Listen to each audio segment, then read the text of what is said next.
행복한 아침입니다. 편히 주무셨습니까? 어제 우리가 서론 비슷하게 우리가 마음을 지키는 것이 왜 중요한지를 제가 좀 두서없이 말씀드린 것 같은데요. 여러분, 두 가지만 생각해 보세요. 하나는 이 액정이 스크린에 뭔가 오타가 나왔을 때 여러분 어디를 고쳐야 될까요? 여러분 스크린에서 계속 고치려고 애쓰면 애쓸수록 엉망진창 되는 거 아시죠? 그게 왜 우리가 우리 삶 속에서 문제가 내가 문제로 의식하는 것들 그리고 내가 문제를 바꾸려고 하는 방식이 왜 내 삶을 더 황폐시키고 왜 더 힘들게 하는지 그 이유를 여러분 꼭 한번 이 시간에 한번 생각해 보셔야 합니다. 그렇죠? 내가 문제라고 의식하는 모든 것이 내 마음의 투영이라는 것을 여러분 꼭 깨닫고 가셔야 돼요. 두 번째는 잡초를 아무리 뽑아도 잡초는 뭐예요? 다시 난다는 거예요. 여러분 잡념 보세요. 잡념. 여러분 가만히 있으면은 거룩한 생각이 떠올라요? 잡념이 떠오릅니까? 여러분 기도할 때도 잡념이 떠올라요. 인정하시죠? 저는 인정합니다. 그렇기 때문에 무엇을 뽑아내느냐도 중요하지만은 무엇을 채워 넣느냐가 더 중요하다는 거예요. 여러분 뽑는 것은 뭐 하기 위함이에요? 채우기 위함이에요. 그래서 비우는 작업이 먼저 있어야 되는 것이 또 그런 의미죠. 그래서 우리가 첫 번째 예수님의 마음, 무엇이 가난한 사람? 그러니까 우리는 영적인 존재인데 영성이 부재하니까 모든 게 자리매김을 못하는 겁니다. 우리가 가정의 문제, 자녀 교육의 문제, 직장의 문제, 내 인격의 문제, 사실 그 모든 문제에 근원으로 파헤쳐서 들어가면 그 문제의 소재가 뭐냐면 영성의 부재라고 저는 봅니다.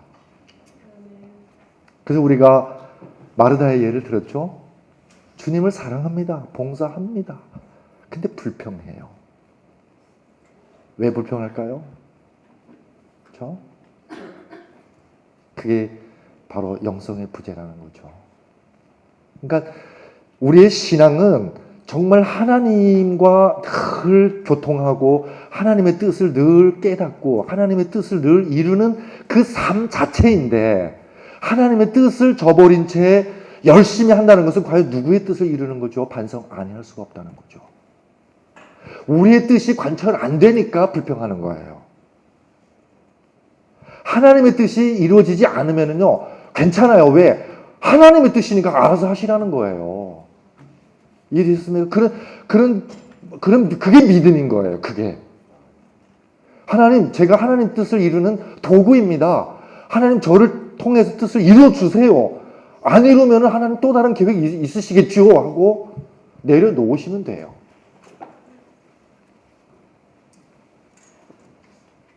심령이 가난한 자. 과연 우리는 우리 삶 속에서 우리가 정말 그렇게 부족하다고 느끼는 게 뭐가 있을까요? 나 이거 없으면 안 돼. 돈?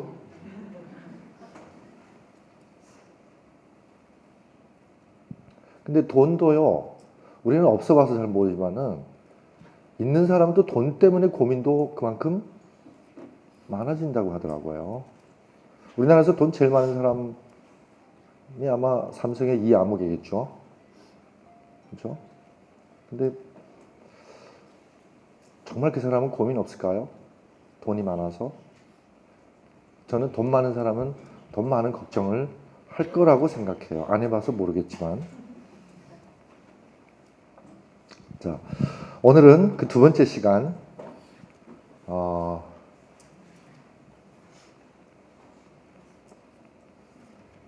긍휼히 여기는 자는 복이 있나니. 여러분 긍휼이라는 말을 우리가 자주 씁니까? 자주 안 씁니까? 그 성경에 보면요, 여러분 아브라함의 하나님, 야곱의 하나님이에요? 아니면 요셉의 하나님, 다니엘의 하나님이에요? 아브라함과 야곱의 하나님. 저는 거기서 굉장히 위로를 얻었어요. 왜냐면 만약 요셉의 하나님, 다니엘의 하나님은요, 뭔가 좀 이렇게 힘들어질 것 같아요. 근데 저는 성경 인물 중에 우리가 가장 근사하게 닮은 사람이 야곱인 것 같아요. 항상 계산 빠르고, 그렇죠? 항상 한 발 앞서 가려고 하고, 그리고 그렇게 계산하고 계산했지만 결국 그게 다 누구한테 돌아오죠? 또 자업자득이고. 그런 모습들이 꼭 누구의 모습 같아요? 자신의 모습 같아요. 근데 야복강에서 결정적인 사건이 그 야곱한테 이루어집니다. 그게 뭐냐면은 강을 건너야 돼요. 성경에 보면은 차 안에서 피한, 즉 이쪽 기슬에서 저쪽 기슬로 넘어가는 이야기가 수다해요. 홍해도 그렇고 요단강도 그렇고, 그렇죠? 야복강도 그렇고. 차 안에서 피안으로 건너가야 되는데 강 건너편에 누가 딱 지키고 있죠? 에서는 뭐예요? 야곱에게는 죽음이에요. 뭐라고요? 죽음이에요. 이 강 하나 두고 이 강을 건너야 되는데 뭐를 건너야 되죠? 첫째는 죽음을 건너야 돼요. 죽음. 두 번째는 야곱에게 에서는 뭐냐면은 자신의 과거예요. 이해되셨어요? 과거예요. 그러니까 우리가 차 안에서 피안으로 지금 뛰어넘어야 되는데 우리의 발목 잡는 게 첫째는 우리의 과거입니다. 그래서 사단은 자꾸 뭐를 뒤져요? 과거를 뒤져요. 너 그때 그랬잖아. 아무도 모를 것까지 난 알아. 그렇죠? 자꾸 그거 들추면은 우리는 믿음이 설 것 같다가 또 무너져요. 그 다음에 죽음이에요. 이 두 가지 문제를 해결해야 돼요. 이 강을 건너려면은. 근데 그걸 해결해 주기 위해서 하나님께서 도움을 보내시죠. 근데 누구의 힘으로 해결하죠? 나의 힘으로. 나의 힘으로 해결하려고 하니까 하나님의 도움도 도움이 아닌 거예요. 밤새 자신의 과거와 그 뛰어넘지 못할 죽음의 두려움과 씨름하는 야곱의 모습을 우리가 보는 거죠. 근데 누가 만지죠? 천사가 만지죠. 만지는 그 순간 야곱은 자기 힘으로 씨름하던 존재에서 이제는 더 이상 씨름을 못하는, 즉 자신을 내려놓을 수밖에 없는 존재가 되는 거예요. 그때 다 깨달음이 옵니다. 뭐가 오죠? 아, 이분은 하나님의 도우심이고 하나님의 인재시구나. 그걸 깨닫습니다. 그러니까 하나님은 항상 우리와 함께 하셨다는 거예요. 우리를 돕기 위해서요. 근데 내 힘으로 내가 그렇게 씨름할 때 우리는 하나님의 인재를 전혀 경험하지 못할 뿐만 아니라 반대로 힘을 쓰고 있다는 거죠. 반대로. 이 성경 이야기에서 우리가 정말 중요한 교훈을 하나 깨달아야 됩니다. 그건 뭐냐면 나 자신을 내려놓는 것도 하나님의 도우심이에요. 우리 자신을 내려놔야지. 정말 우리는 정말 너무 그 얘기를 많이 들어서 어쩌면 그 강박관념 속에 있을지도 모릅니다. 근데 여러분 하나 깨달으셔요. 나 자신을 내려놓는 것도 하나님이 만지셔서예요. 그러니까 우리는 그렇게 기도해야 합니다. 하나님, 이 내려놓을 수 없는 내 자신을 내려놓을 수 있도록 저를 한번 뭐예요? 한번 만져주세요. 그게 비움입니다. 비움. 내려놓음. 그게 심령이 가난한 상태죠. 허심한 거죠. 그때 하나님의 음성이 메아리 칠 수 있는 공간이 예비됩니다. 그래서 하나님의 음성이 울려 퍼지죠. 자, 긍휼이라는 것은 한문으로 쓰면은 어려워요. 긍휼. 제가 그래서 한번 써봤어요. 여기다가. 이게 긍휼이에요. 긍휼. 자, 다른 건 안 보여도 혈자 보여요, 안 보여? 피혈자. 근데 그 피가 어디서 나죠? 마음에서 나요. 휠자 보입니까? 자, 오늘 우리가 처음으로 휠자를 공부하는데 휠자는 액면 그대로 풀이하면 어디서 피나는 거죠? 여러분 언제 마음에서 피나 보셨어요? 집사님 마음에서 피나 보셨어요? 언제요? 가족이 힘들 때. 왜 가족이 힘들 때 내 마음에서 피가 나죠? 사랑하니까요. 여러분 요즘 젊은 사람들 사랑할 때 밀당해요, 안 해요? 밀당. 그 두 사람만 밀당하는 게 아니라 양가 부모도 밀당해요, 안 해요? 밀당하죠. 여러분 밀당은 사랑이 아니고 딜이에요. 딜. 거래예요. 진짜 사랑하면 밀당할 수가 없어요. 그래서 우리는 사랑에 뭐 한다고 하죠? 빠진다고 얘기하잖아요. 빠진다. 여러분 물에다가 한 컵에 물에다가 각설탕 2개 넣으면은 각설탕 둘이 물에서 밀당해요? 아니면 다 녹아버려요? 그게 사랑이에요. 그 사랑은 나 자신이 완전히 녹아 없어지는 거예요. 그렇죠? 그러면 헤어질 때 밀당했던 두 사람이 헤어지면 어떻게 될까요? 누가 누구를 찾느냐가 중요해요, 그때는. 그렇죠? 서로 자기가 먼저 찾대요. 내가 걔 찾어? 아니야, 내가 찾어. 왜 내가 다른 사람을 찾는 게 그렇게 중요할까요? 네? 왜요? 여러분, 진짜 사랑하면은요, 더 아파요. 헤어졌을 때 누가 더 끙끙 앓면은 누가 더 사랑한 거예요. 인정하십니까? 인정하세요? 실연을 당해서 끙끙 앓는 사람 상담해 주는데 야, 이쯤 되면 잊어라. 이렇게 상담을 했어요. 그랬더니 저한테 딱 뱉는 말이 뭐냐면 선생님은 사랑을 모릅니다. 내 마음대로 되는 줄 아세요? 그렇죠? 안 돼요. 사랑하면. 이 자리에 계시는 여러분들, 우리 선생님들 대부분 어머님이시죠? 맞습니까? 제가 어제 잠시 말씀드렸습니다만은 여성성에서 그 모성은 인류에서 하나님의 능력에 가장 가까운 힘이라고 제가 말씀드렸어요. 모성요. 그래서 동물계에도요. 여러분 암컷들이 평소에 유순해 보여도 새끼 건드려 보세요. 가장 산악해지는 게 이 암컷들이에요. 이 모성이라는 사랑은 대단한 겁니다. 여러분 언제 아파 보셨어요? 어머님들. 어머님 언제 아파 보셨어요? 언제 마음이 피나요? 자식이 아파. 그러면 자식이 아플 때 여러분 아파 보셨죠? 그 아픔은 누구의 아픔보다 더 큰 아픔이에요. 내 아이보다. 그러면 뭐 하고 싶으세요, 여러분? 대신 아파주고 싶은 거예요. 대신. 그 마음이 뭐라고요? 긍휼인 거예요. 긍휼이요. 근데 긍자 보겠습니다. 긍자 재밌어요. 긍자 왼쪽 편에는 모순할 때 모자예요. 뭐라고요? 모순이에요. 그 다음에 오른편에는 지금이에요. 지금, right now. 지금 내 마음은 피나는 마음인데 모순되는 마음이라는 거예요. 이건 무슨 뜻일까요? 자, 요 말하고요, 자비라는 말하고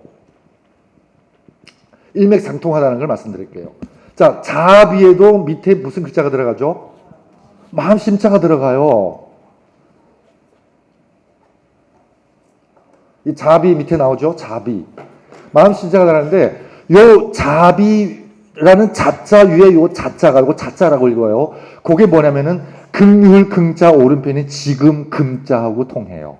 지금이라는 뜻이에요. 그러면 자비 자자는 지금 내 마음이죠. 근데 비자 보면은 아니 비자요. 아니 비자는 이 모순할 모자하고 통해요. 그러면 자비라는 말을 액면 그대로 풀이하면 어떻게 해석이 되냐면은 지금 내 마음은 내 마음이 아니다예요. 이게 무슨 말이냐면은 옛날에 아주 도통한 이 한의사를 의성이라 그래요. 의성. 이 거룩성자죠. 여러분, 거룩성자요.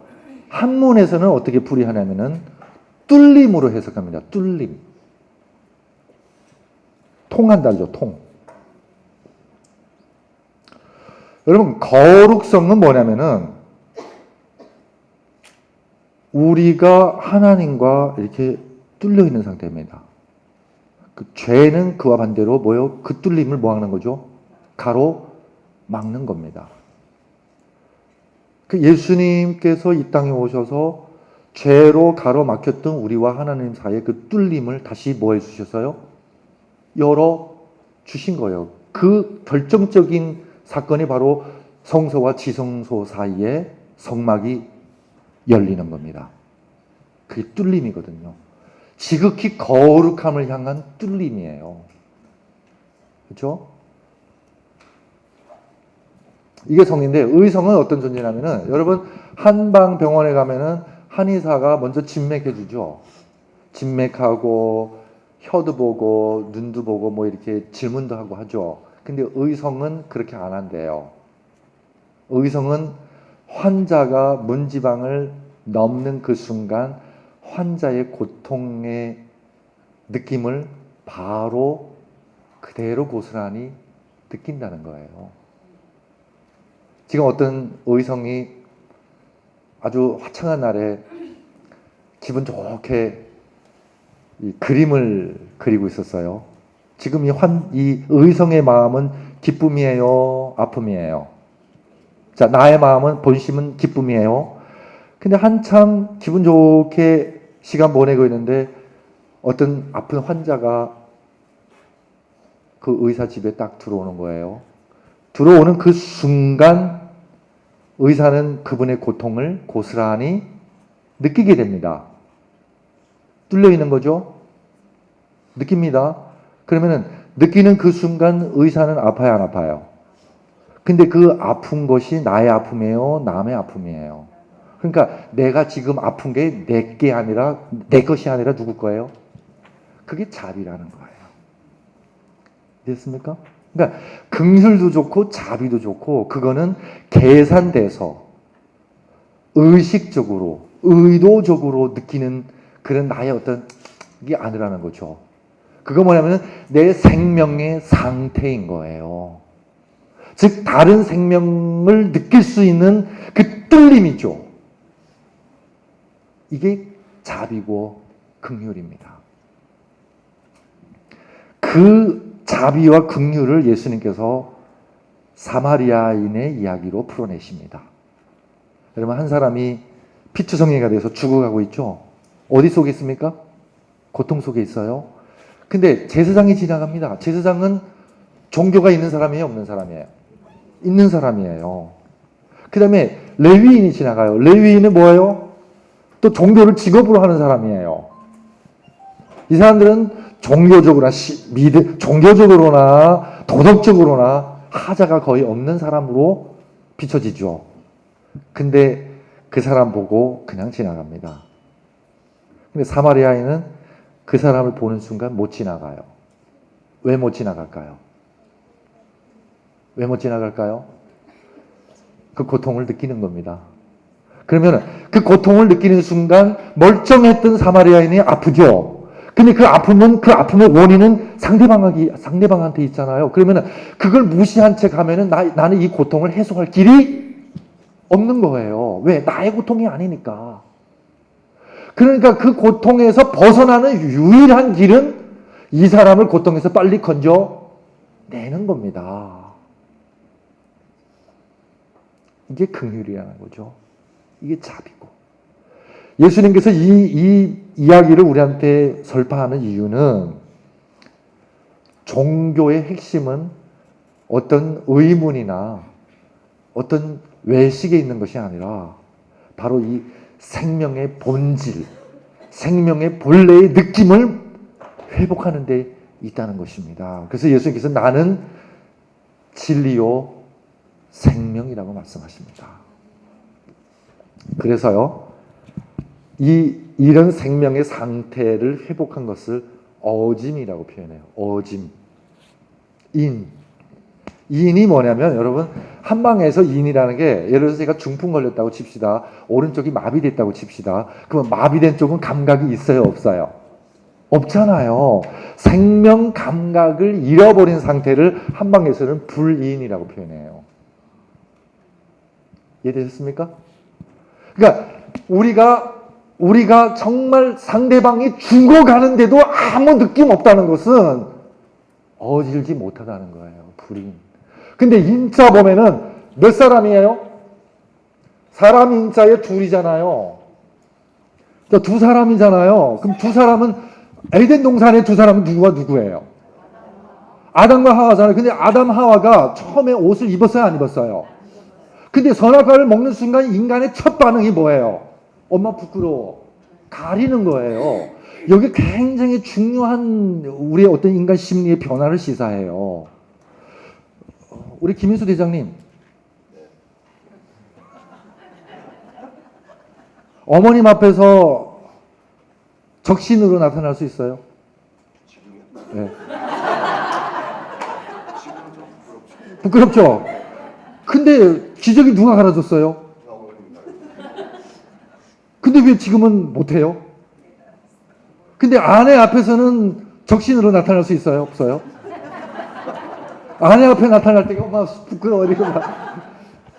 제가요, 이 성경을요, 목욕탕에서 깨달았어요. 목욕탕에 갔는데, 이제, 목욕탕 가면 이제 입욕하려면 이제 홀라당 벗어야 되잖아요. 벗고 들어가는데, 그 입구에 이렇게 그 옷을 갈아입을 때 그 큰 거울이 있더라고요. 근데 거울 앞에 제 모습이 적나라하게 보이죠? 근데 적나라한 제 모습을 보면서 저는 부끄러워 안 해요. 여러분 혹시 그러세요? 안 그러시죠? 그 뭐를 의미하죠? 나인 거예요, 나. 그래서 여러분 사랑하는 사람을 부를 때 뭐라고 부르죠? 자기야라고 불러요. 집에서 집사님 뭐라고 부르세요? 이름 부르세요? 여보. 자, 자기야는 뭐예요? 왜 남을 부르는데 자기예요? 그러니까 아담과 하와가 서로 죄 짓기 전에는 서로 볼 때에 너 나의 경계가 없었던 거예요. 그런 분별이 없었던 거예요. 그러니까 아담이 하와 볼 때는 거울 속에 나고 하와가 아담 볼 때 거울 속에 뭐예요? 나인 거예요. 그러면 나의 수치를 그냥 좌시할 수 있을까요? 난데. 그러면 나의 아픔을 못 느낄 수 있을까요? 난데. 그 생명이 얼마나 무뎠으면은 내가 아픈 것도 몰라요. 내가 아픈 것도 모르는 사람은 남의 아픔을 알 길이 없죠. 그래서 내 이웃을 내 몸과 같이 사랑하라는 거예요. 그 얘기는 무슨 얘기냐면 다른 사람의 생명에 대한 보살핌은 나의 생명의 각성만큼이라는 거예요. 나의 생명을 각성하지 못하면, 깨닫지 못하고 느끼지 못하면 다른 사람의 생명을 느낄 수 있는 능력은 이미 상실됐다는 얘기입니다. 예수님께서 그걸 깨우러 오신 분이시지 우리의 도덕, 우리의 정교성 그걸 깨우러 오신 분이 아니시라는 거예요. 근데 우리는 생명은 고스란히 잠자는 채 자꾸 그 위에다가 뭐예요? 회칠하는 거예요. 회칠.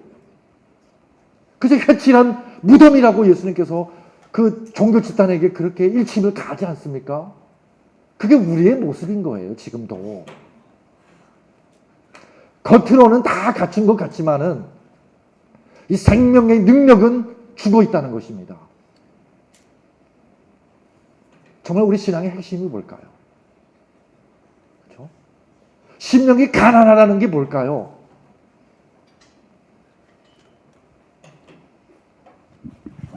자, 이 인이 두 사람이라면은 이 부부 사이에 사랑이 어진 거죠. 그러니까 정말 생명의 감각을 회복한다는 것은 어디서부터 시작하냐면은 집에서 시작해요. 그래서 여러분 어제 우리가 간머리가 뭐라고 했죠? 집이라고 했죠. 집에 엄마가 있고 아빠가 있어요. 그 엄마가 아빠가 사랑해요. 그 사랑이 따뜻해서 중천에 뜬 뭐 같아요? 해 같아요. 그래서 화사하고 따뜻해요. 그게 성결 선자예요. 빛날 선자예요. 여러분 성교 밖에 나가서 뭐 오지 가서 한다고 막 냈다 뛰지만은 여러분 집에 사랑이 없고 부부가 사랑 안 하면은 꽝이에요. 아시겠습니까? 진짜 선교지는 우리의 가정에 있다는 거예요. 제가 어제 말했어요. 애 4명씩 낳으세요. 그리고 나의 가정을 선교장으로 만드세요. 그렇죠? 그러면 우리 재림교회 부흥합니다. 그 길밖에 없어요. 자, 그래서 사마리아인이 그 사람을 알아야 몰라요. 제가 거꾸로 한번 생각해 봤습니다. 제 세상에 지나가다가 딱 봤는데, 우리 외삼촌이네? 그러면은 그냥 갈까요? 그냥 안 가죠. 레위인이 지나가다가, 우리 형님이네? 그러면 지나갈까요? 안 지나가잖아요. 형님인데도 그냥 지나가면 그 인간도 아니죠. 근데 만약에 지나가는데, 우리 애인데? 그러면은 지나갈까 안 지나갈까요? 절대 못 지나가요. 그 예수님께서 이 이야기 통해서 뭐 하냐면은 우리가 여러분 다 하나님을 아버지라고 부르시죠. 그럼 그 아버지는 여럿이에요? 한 명입니까? 그래서 하나님이시잖아요. 그렇죠? 그러면은 하나님을 모시고 있는 우리는 뭘까요? 형제 자매잖아요. 그러면은 서로 몰라도 이 진리를 깨닫고 하나님과의 이 관계를 깨달은 사람은 그냥 지나갈 수 있는 생명이 있어요, 없어요? 없다는 거예요. 이걸 말씀하시는 거예요. 그래서 누가 아프면 내가 아파요. 그래서 내가 너무 아파서 그 사람을 안 도와주면 내가 못 베겨요. 그래서 그 사람을 위해서 기도하게 되고 그 사람을 위해서 뭐 찜질이라도 하게 되고 그 사람을 위해서 뭘 하면 좋을까 그게 나의 고민이 되는 거예요. 그래서 그 사람을 도와주잖아요. 도와줘서 이 사람이 빨리 회복되면은요. 회복된 사람이 고마워할까요? 회복시킨 사람이 고마워할까요? 누가 누구한테 더 고마울까요? 여러분, 이 의원이 환자한테 더 고마워합니다. 왜 그런지 아세요? 나를 나의 고통이 아닌 고통에서 건져줘서 고맙다고요. 예수님께서 왜 이 땅에 오실 수밖에 없냐면 죄로 고통받는 자식들을 좌시할 수 없는 겁니다. 여러분 십자가를 우리는 늘 고통으로만 이렇게 계속 그 이미지 부각을 하지만 사실 예수님한테는 십자가는 해방이에요. 이해되셨습니까? 예수님께는 해방입니다.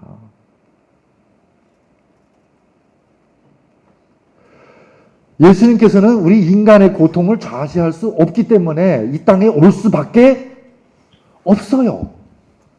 그래서 우리 모두의 고통을 그분이 아파하는 겁니다. 그래서 예수님이 심장이 터지시죠.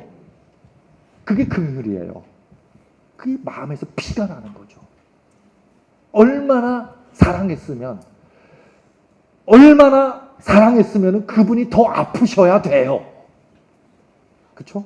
그게 긍휼이라는 거죠. 그게 자비고요. 자, 애통도 보세요. 통자에 마음 심자가 들어가죠. 이게 재밌어요. 우리는 그냥 애통하면 그냥 아픈 거인 줄만 알았는데 이것도 뭐와 관련되어 있죠?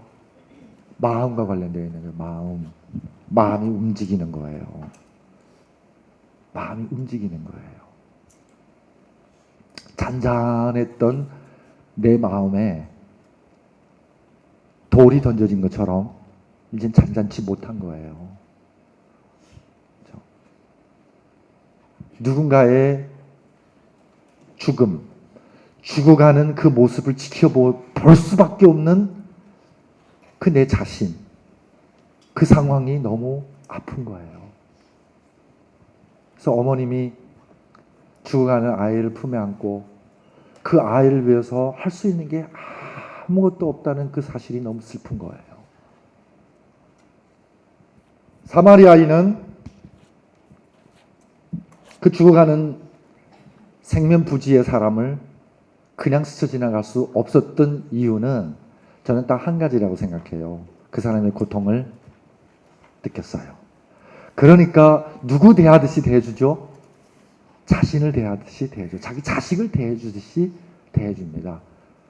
그렇게 감싸주고 그렇게 돌봐주고 그것도 모자라서 맡기고 부탁하고 내가 돌아올 때까지 좀 부탁한다고. 그걸 뭐라고 하냐면은 그걸 주도 면밀이라고 표현하죠. 주도 면밀. 누가 누구 케어할 때만이 주도 면밀하죠. 어머니가 아이.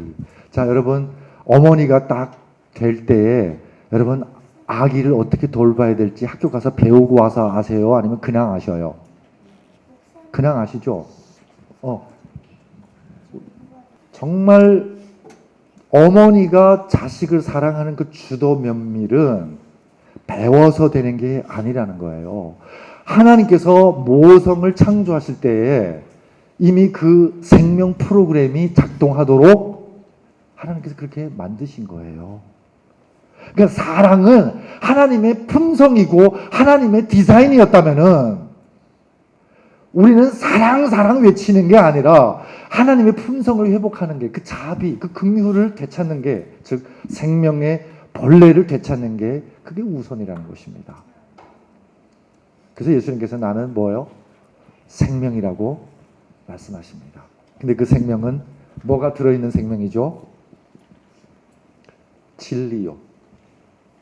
그래서 여러분 요한복음 1장 14절 혹시 외우십니까? 말씀이 육신이 되어 우리 가운데 거하심에 뭐와 무엇이 충만하더랍니까? 은혜와 진리가 충만하더라. 여러분, 예수님께서 이 땅에 오셔서 우리 가운데 거하셨습니다. 그러면 우리가 예수님을 믿죠. 그럼 예수님 믿는 마음에는 구속의 은혜와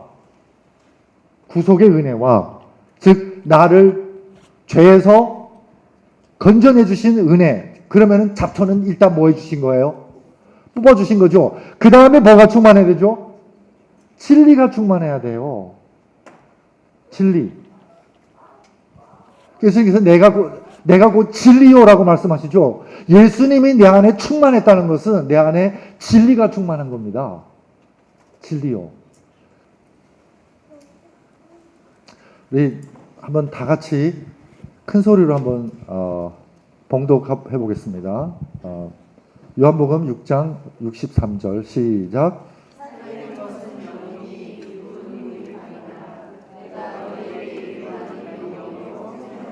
아멘. 하나님의 말씀이 곧 영이고 생명입니다. 어제 우리가 예수님의 마음 첫 번째 심령이 가난하다고 했죠. 즉 내 안에 영성의 부재를 느끼는 거예요. 그래서 정말 하나님의 영이 내 안에 깃들기를, 임마누엘의 그 존재가 되기를 간절히 기리는 마음이죠. 기대하는 마음이죠. 근데 그것이 가능하려면은 내 안에 무엇이 임해야 되죠? 진리가 임해야 됩니다. 진리. 그래서 어제 제가 화두를 꺼냈다가 스쳐 지나갔지만은 육신은 시공간의 제한을 받습니다. 근데 뭐는 안 받죠? 마음은요.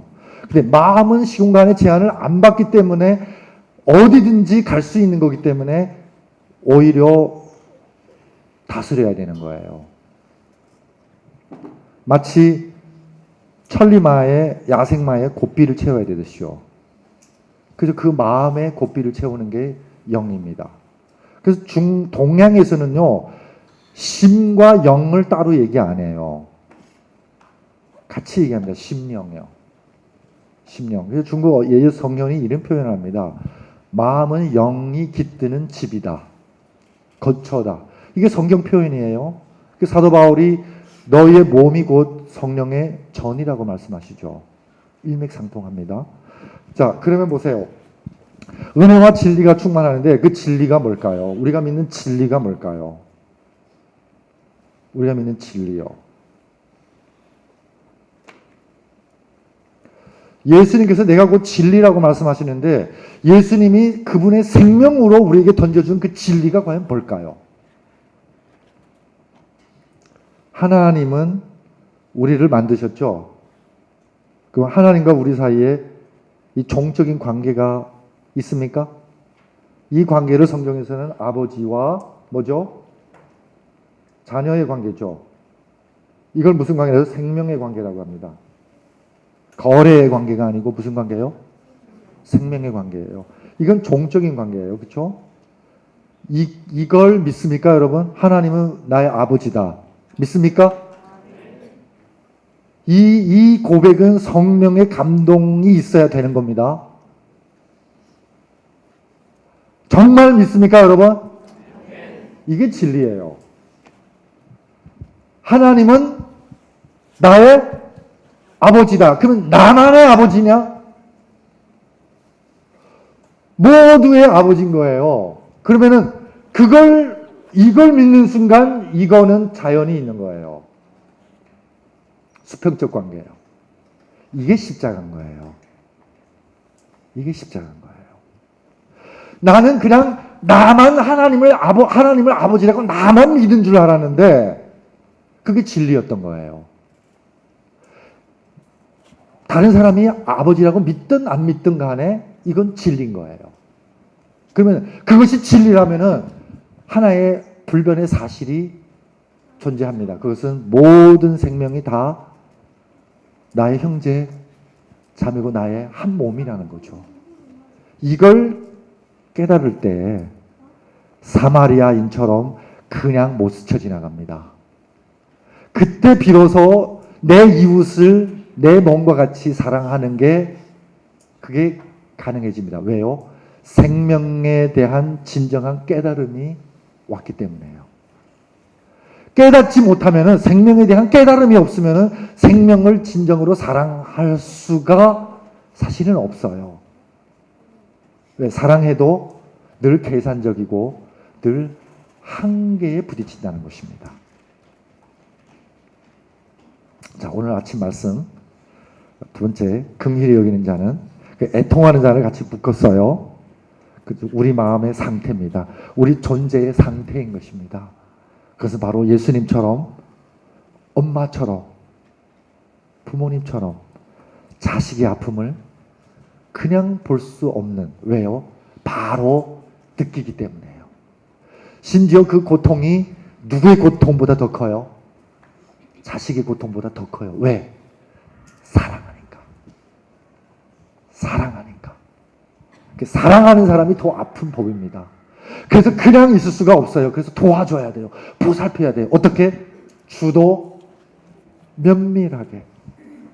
주도 면밀하게. 그게 뭐죠? 주도 면밀하게 생명을 보살피는 것을 그걸 뭐라고 하죠? 그걸 지혜라고 얘기합니다. 지혜.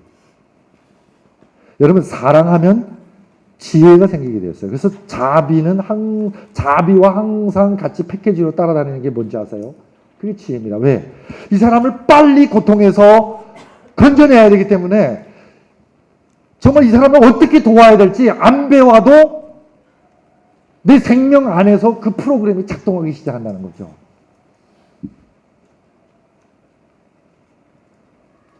그런 상태를 회복하기를 하나님은 원하시는 겁니다. 그게 진정한 긍휼이고 자비가 아닐까 저는 생각해 봅니다. 진리는 딱 하나입니다. 하나님은 우리 모두의 아버지. 무슨 관계예요? 생명적 관계, 이 종적인 관계. 이걸 믿는 순간 이 관계는 존재합니다.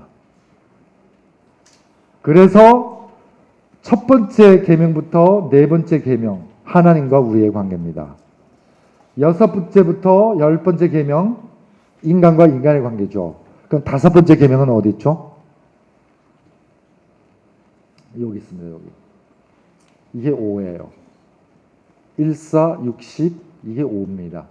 그래서 내 부모를 공경하라는 이 수직적 관계와 수평적 관계의 핵심이 되는 거예요. 내 부모도 공경 못하는 사람이 어찌 하나님을 경외하리랴. 그렇죠? 그리고 부모를 공경하는 사람은 절대 다른 사람을 해코지하는 일을 할 수가 없다. 이게 우리 삶의 실천에서의 핵심이 여기 있다는 거죠. 그러면 내가 져야 할 십자가가 뭘까요? 그러면 여러분 한번 생각해 보세요. 내 주변에 정말 죽어 나가도 그냥 저라면 죽어도 싸. 차라리 죽었으면 좋겠어. 아예 내 눈에서 뭐예요? 사라졌으면 좋겠어. 저 봐라 저렇게 못되게 굴더니 저렇게 됐잖아. 만약 누군가가 아직 나에게 그런 마음으로 다가온다면은 우리는 아직 멀었어요. 진짜 멀었어요. 아무리 종교적으로 우리가 이렇게 많이 갖춰도 우리는 아직 멀었어요. 정말 그 사람이 나한테 어떻게 대느냐는 그 사람의 문제고, 그 사람이 아파하고 그 사람이 힘들면 내가 괴로워질 때, 그때 비로소 우리는 거듭난 생명이 아닐까, 저는 그렇게 생각해 봅니다.